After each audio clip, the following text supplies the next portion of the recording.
Selamat malam, Assalamualaikum warahmatullahi wabarakatuh. Saya Wahyu Wiguna dari Universitas Bina Bangsa. Saya akan sedikit memberikan penjelasan tentang materi yang tadi pagi diberikan sama Dr. Syahabudin MSI mengenai teori belajar dan motivasi belajar. Belajar menurut saya adalah satu proses di mana ada interaksi antara stimulus dengan respon. Jadi akibat dari belajar diharapkan yang merespon itu dapat mendapatkan perubahan gitu. Yang asalnya tidak tahu menjadi tahu. Artinya inputnya itu stimulan dan outputnya itu adalah hasil belajar, seperti itu. Tadi Pak Dr. Syahabudin bilang ada 5 mahjab ya, atau 5 aliran dalam perkembangan teori belajar, yaitu antara lain aliran behavioristik, aliran kognitif, aliran humanistik, aliran cybernetik, aliran konstruktivistik. Nah, dari 5 aliran tersebut mungkin saya bisa beri penjelasan beberapa saja yang mungkin saya bisa beri penjelasan, yaitu mengenai aliran behavioristik.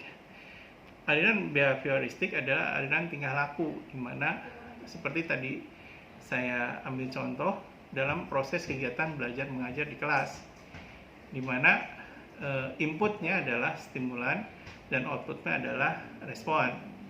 Artinya yang merespon itu akan terjadi perubahan yang asalnya tidak tahu menjadi tahu.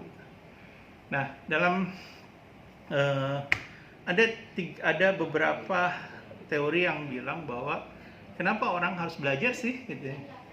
Pertama karena ada rasa ingin tahu gitu loh. Itu yang membuat orang ingin belajar.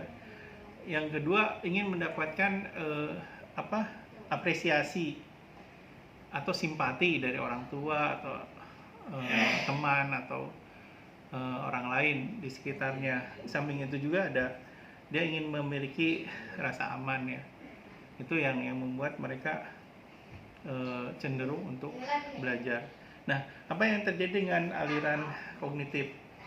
Aliran kognitif adalah proses belajar sebenarnya terdiri dari 3 tahapan. Yang pertama adalah dapat menyediakan suatu kerangka konseptual untuk materi belajar yang akan dipelajari oleh siswa.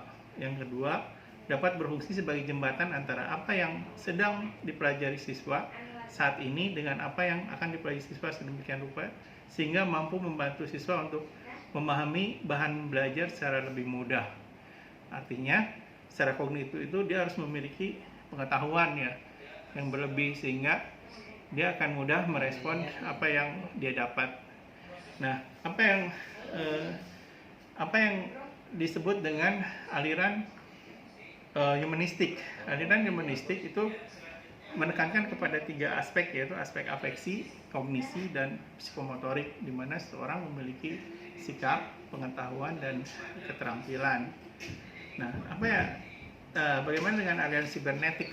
Kalau saya boleh analisakan, aliran sibernetik itu lebih cenderung orang melihat secara holistik ya, keseluruhan, tidak terfokus pada, misalnya orang melihat lukisan, dia tidak lukisan orang, misalnya dia tidak fokus ke matanya, hidungnya, dan lain, tapi dia melihat keseluruhan lukisan orang itu.